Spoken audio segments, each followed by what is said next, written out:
Donc l'hygiène en milieu professionnel, c'est la suite de la vidéo sur les questions de vente que vous m'avez posées. Hein. Donc là, je suis à ma 3e page. Donc pour répondre à cette question, je me suis référée à des cours que j'ai eus par correspondance. Vous allez sûrement reconnaître celles qui sont avec une école à distance. Donc la question en fait, c'est l'hygiène en milieu professionnel. Donc ce que je dois savoir, la loi oblige l'esthéticienne à respecter les règles sanitaires pour les locaux, le linge, le personnel et les produits. L'hygiène de l'esthéticienne est très importante. L'esthéticienne doit être propre, coiffée, correctement habillée, maquillée, les cheveux attachés, les ongles courts et sans vernis. Le lavage des mains doit être réalisé selon un protocole précis. Elles sont en effet un vecteur de contamination très important.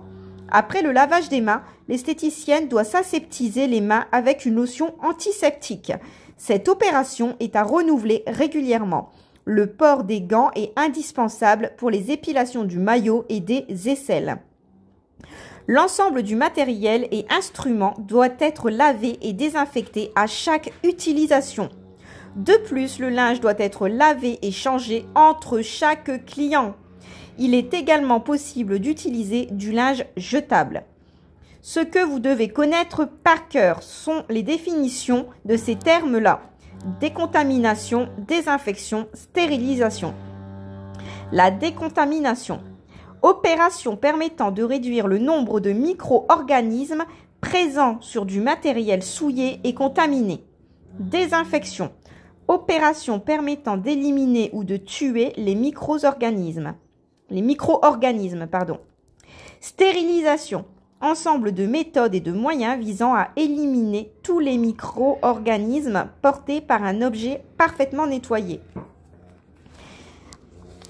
La prochaine question sont les outils d'aide à la vente. Donc, la publicité ne doit être ni mensongère ni trompeuse. La vente à perte est interdite. La PLV, publicité sur les lieux de vente, c'est un support de communication publicitaire qui a pour but d'inciter le consommateur à l'achat sur le lieu de vente. Par exemple, affiches, affichettes, annonces sonores, stop rayon, kakémono, fléchage, etc. Les ILV, informations sur les lieux de vente.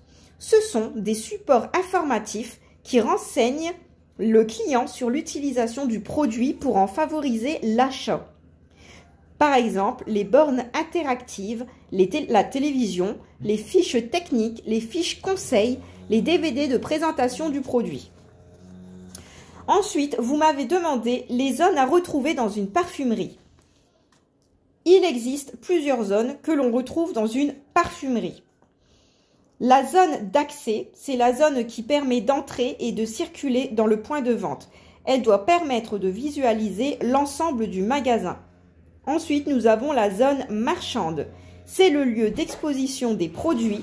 Elle est constituée de l'ensemble du mobilier de vente. Linéaire, gondole, vitrine, étagère, présentoir, etc.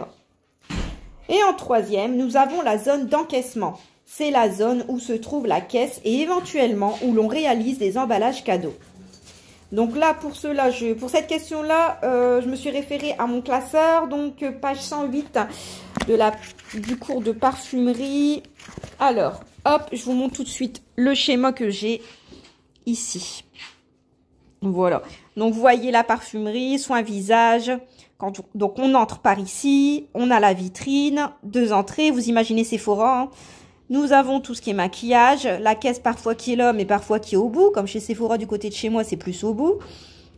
Parfum enfant, produits bains, maquillage, soins corps, accessoires. Donc ça, c'est sur les étagères. Hein. Parfum homme et produits. Et de l'autre côté, parfum femme, par exemple. C'est un exemple. Hein. Donc voilà.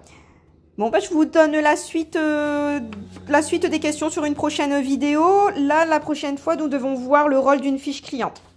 À bientôt!